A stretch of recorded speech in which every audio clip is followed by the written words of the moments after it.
Good afternoon. This meeting is now convened. The time is 12 noon.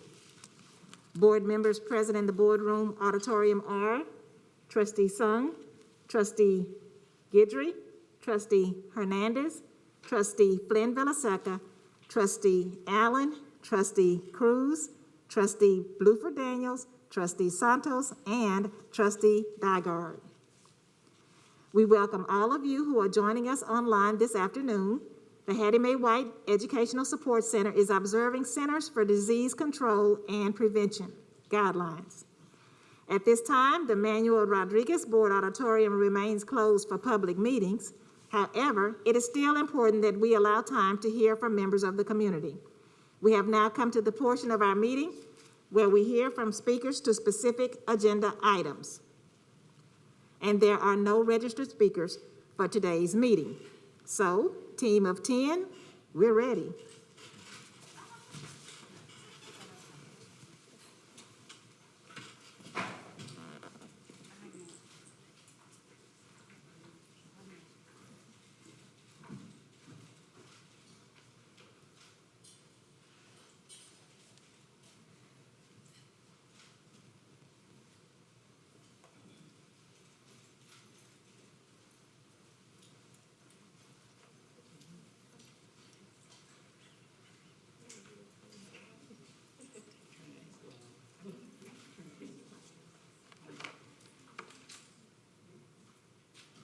This is a momentous day for the Houston Independent School District and the City of Houston.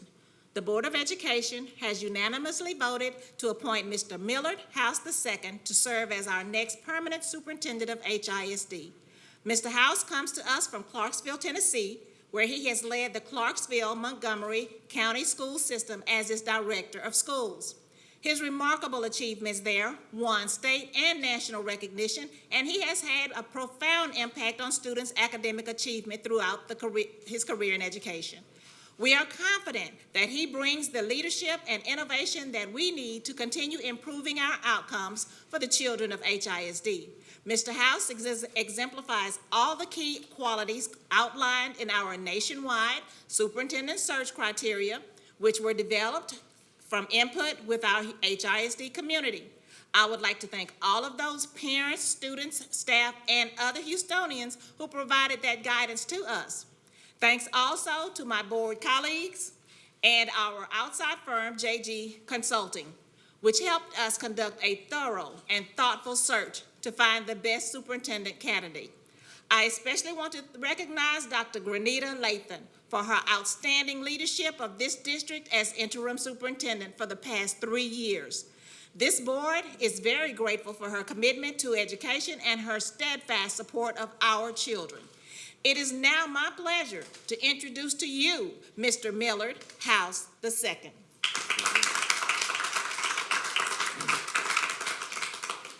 Good afternoon. It is both an honor and a pleasure to be here at the helm of the HISD public school system. It brings me great pleasure to not only bring my family, but to bring my expertise to this community. I will, of course, miss the students and employees and community members that I've built strong relationships with over the course of the last several years. I learned a lot from talented educators in my school system, especially in the Clarksville-Montgomery County school system. I plan to utilize the professional experience from Tennessee, North Carolina, and Oklahoma, and continue to focus on equity, innovation to lead HISD. I want to first of all, before I go any further, thank a wonderful, spirited board of trustees behind me. Let's give them a hand, please. Really looking forward to working with them, and also looking forward to continue to build a relationship. Thank you, JG Consulting, for the work that you all continue to do in public schools across the state of Texas.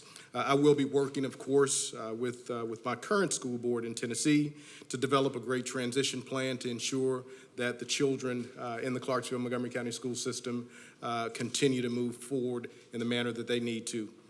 I think it was John Maxwell that said, people buy into leaders before they buy into vision. And I want this community to know and to understand that I'm going to do what it takes to have that buy-in to happen, not only from these ladies behind me, but also this community abroad. Thank you for the opportunity, and we look forward to making a difference. Thank you.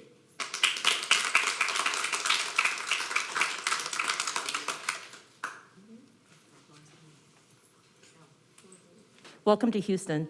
I was wondering if you can talk to us about why you decided to take this job, given the uncertainty of the situation here as the state's largest school district and the threatening takeover by the state of Texas, and why you think this would be a good fit for you, given the uncertainty of whether or not the board will be here in a year or two.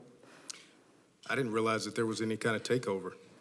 That's a joke, just FYI. Yes, I understand you're a member of also Chiefs for Change, which also has Yep. a specific history when it comes to state takeovers and your Right. view of that.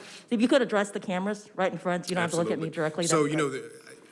a lot of people focus on challenges in terms of new jobs, opportunity. I focus on the opportunities. There are great people here in HISD. I think we have the tools in our tool belt to move beyond some of the drama and the issues that have been plagued by this school system. So we're really looking forward to building the capacity, building a united front, not only with state officials, but also people from the State Department of Education as well. I'm a uniter, and I'm an individual that brings people together. So I'm looking forward to doing that from the legislative standpoint, the state standpoint, and we will be a united front to do what's best for children moving forward. So does that mean you're pro-takeover or anti-takeover? We're looking forward to ensure that we build the relationships. We're not looking for the school system to be taken over or this board to be taken over. We're looking forward to providing what's needed and showing that we have the capacity to do so.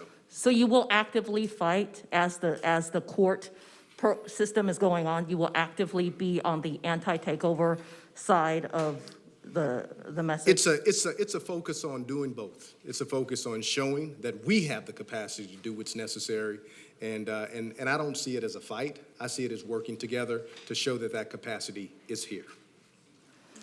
And can you talk about? You mentioned that you are a uniter. How do you think that will help the school district overall, and more specifically? I'm told to go to the mic. Hi, I'm Okay. Donnelly Keith with Fox 26 News, and you said you're a uniter. How do you think that will help the district overall, and more specifically in avoiding a state takeover? It's something that I shared with the board a couple days ago that I heard from someone I respect dearly, is that, conflict happens in many instances, but drama is a choice. We look forward to working through conflict. We look forward to ensuring that we don't have drama at any level, from the school level all the way to the state level. So this is something that we will focus on as a team, as a board of trustees, to ensure that everyone understands from one side of the state to the next, the legislature, the State Board of Education, they understand that we have the capacity to do what's necessary, and we will move forward.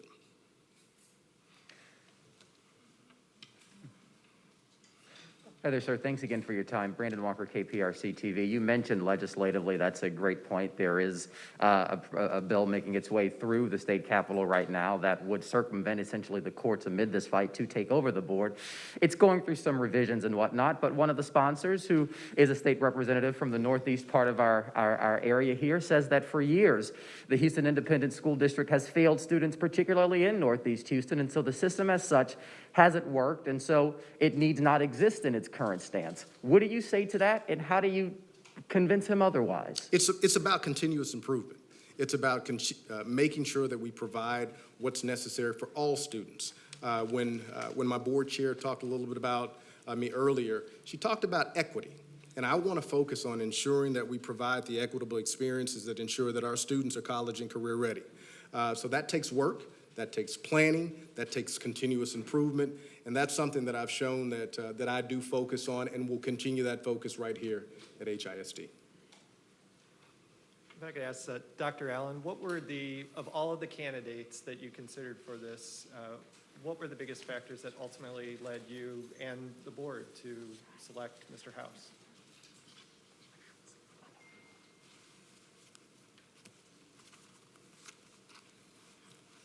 As a board, we had a lot of qualified candidates. JG Consulting gave us some of the best candidates that were on the record, that were available to us.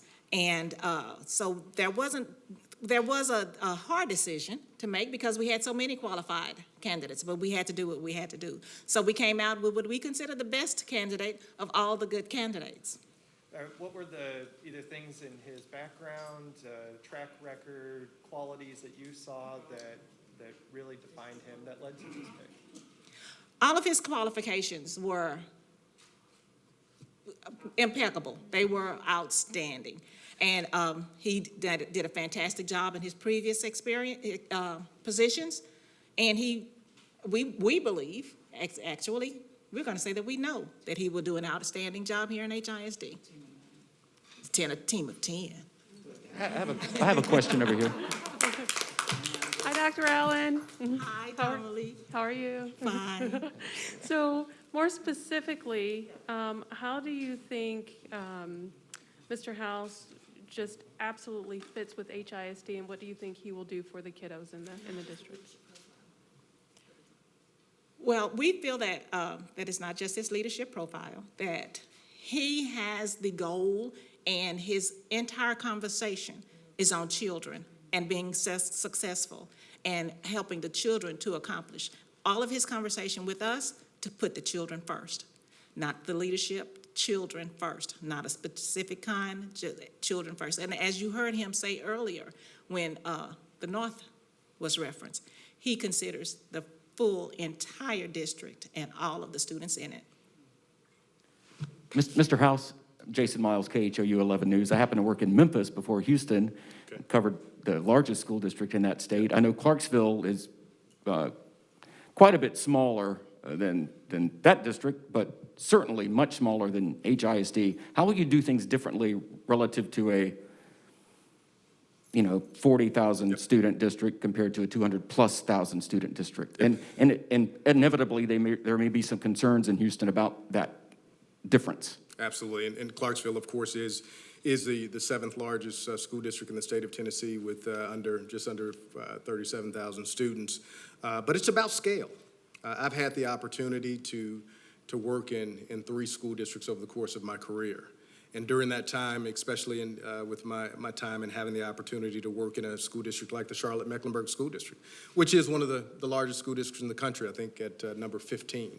So I've had the opportunity to see that work at scale, and my hope and aspirations is to take the systems and processes that I've learned in all of my administrative opportunities and build on what we have here. And I want to emphasize build.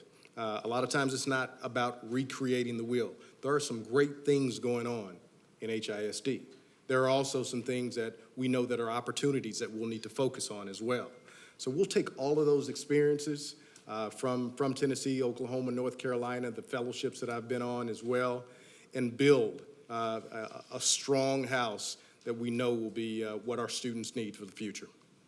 Mr. House, as a prominent members of Chiefs for Change, which policies have generally leaned toward pro-charter schools, pro-state takeovers. In fact, your CEO has been interviewed in media reports within the last few years, talking specifically about HISD takeovers, charter schools, and other stuff that are traditionally teachers' unions work very actively to fight against. So when you come here and all the teachers are watching this news conference and other things, they're going to ask, how do we know you're going to be fighting for the values of HISD and the teachers? And are those concerns legitimate? Because people are going to come in and say, this is the charter school guy.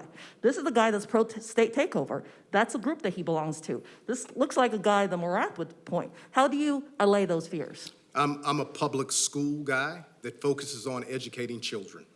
And yes, Chiefs for Change may have had a particular focus at one time, but their focus is on educating students at a high level, not takeovers. I look forward to working with our teachers' unions. I look forward to working with our leaders to build capacity and ensure that we're the best school system in the nation. what are your feelings toward magnet programs? Also a very controversial issue here in HISD. There was going to be some magnet program changes. They pulled that back right before you were named. Are you supportive of magnet programs? Very much so. I actually attended a Booker T. Washington High School in Tulsa, Oklahoma, which was one of the top magnet schools in the country, top magnet schools in the state of Oklahoma. So very fond of what magnets can provide in terms of opportunities for students. And it's something from an innovation standpoint that we will continue to build in this community. So opportunity, innovation is definitely something that we'll continue to push. Thank you, everyone. Can I ask some questions in Spanish to board members? Holy Maria, yeah, no, it'll be in Spanish. Está bien. ¿Me quieres acompañar? Bye. Thank you, Dennis. Venga, venga, venga. Vamos. Hola, buenas tardes. Soy Carlos de Pavía de Telemundo. Quiero preguntarles si me pueden explicar cuál fue el proceso de selección del Dr. House y por qué lo seleccionaron a él. Pues, hola Carlos, gracias por estar aquí hoy. Le quiero decir algo que para mí, solamente siendo la representante de la mesa directiva para el Distrito 1, Mr. House tuvo un espíritu muy gran cuando estaba diciendo que he builds his own. He wants to come in and build our teachers up. Right now, teachers are the most powerful resource that we have. Lo que tenemos hoy es nuestros maestros son el recurso más necesitado para nuestros estudiantes. Y Mr. House ha dedicado su tiempo en levantar a nuestros maestros y eso es lo que necesitamos ahorita. Los estudiantes necesitamos los mejores maestros y que le pueden pagar bien, ¿verdad? Gracias. Holy María Flynn Vilaseca, si me puede decir qué ocurre si el Estado llega a tomar control, la Agencia de Educación de Texas llegara a control del Distrito Escolar de Houston y cómo el Dr. House podrá evitar que eso suceda. Bueno, es que empezamos el proceso desde hace meses y trabajamos con el consultorio. Ellos están aquí presentes ahora, que para poner en marcha un proceso que tiene fechas asignadas, que incluye lo que dice la comunidad, lo que piensan acerca de lo que deberíamos tener como el próximo superintendente aquí de Houston ISD. Entonces ya llevamos a cabo 2 meses o más, no sé cuántas horas, 80 horas de trabajo más, en escoger el próximo líder de esta comunidad, de nuestra comunidad. Estamos muy orgullosas de haber escogido a alguien que realmente ya tiene bastante experiencia y está dispuesto a servir a todo el mundo, todos los estudiantes aquí de Houston ISD. Estamos muy orgullosas de haber escogido a alguien y tenemos mucha confianza en lo que viene. Si me puede decir, Judith Cruz, por favor, Sí. está bien su español, ¿verdad? Claro. Bueno, gracias. Yo creo. A la comunidad, ¿qué le diría? Vemos 4 miembros de la mesa directiva hispanas, pero ahora, ¿cómo se va a enfocar? 61% de la población de estudiantes es latina. ¿Cómo se va a lograr enfocar hacia la población latina y sacarlos adelante en su programa, en su currículo? Sí, gracias. Y como dijo nuestro nuevo superintendente, el señor House, el enfoque es todos los estudiantes y eso es lo importante. Y cuando el enfoque es en todos los estudiantes, los latinos, los afroamericanos, todos se levantan y reciben la educación que ellos merecen. Entonces, el enfoque tiene que siempre ser todos, no algunos, no aquellos, pero todos. Finalmente, para Dani Hernández, estamos en la época todavía de COVID. El plan para iniciar el año escolar, ¿cómo va a ser con la nueva directriz del superintendente House? ¿Cómo va a ser? ¿Cómo se va a hacer? ¿Va a ser, se recomienda más virtual, híbrido, en persona, ya rumbo al próximo año escolar? Pues ahorita vamos a trabajar como un equipo de 10 para poder discutir todo eso. Todavía estamos esperando direcciones del Estado para saber más información, pero vamos a trabajar juntos como un equipo de 10 para poder seguir dándole información a la comunidad para que pueda saber exactamente lo que vamos a hacer. Thank you. Una pregunta más para alguno de los miembros en español. ¿Hubo algo en específico del señor House en su currículum, de su trayectoria como superintendente, que de alguna manera destaque su participación o su interacción con la comunidad, con estudiantes hispanos, porque sabemos, como decíamos, esa es una mayoría en donde estudiantes hispanos que requieren aprender el idioma inglés y que requieren de mucha ayuda. Sí, bueno, gracias, JJ. Pues vino con un plan de acción para nuestros estudiantes latinos que necesitamos la ayuda para poder enfocar a los deficits, ¿cómo se desafíos. Y Mr. House vino y los dio un plan muy bueno, un plan que vamos a enfocar en nuestros estudiantes. Y la cosa más importante de Mr. House fue que él vino y dijo lo que los maestros es el recurso más grande para nuestros estudiantes. Y eso tenemos fe como un equipo de 10 que vamos a enfocar en las necesidades de todos nuestros estudiantes. Gracias.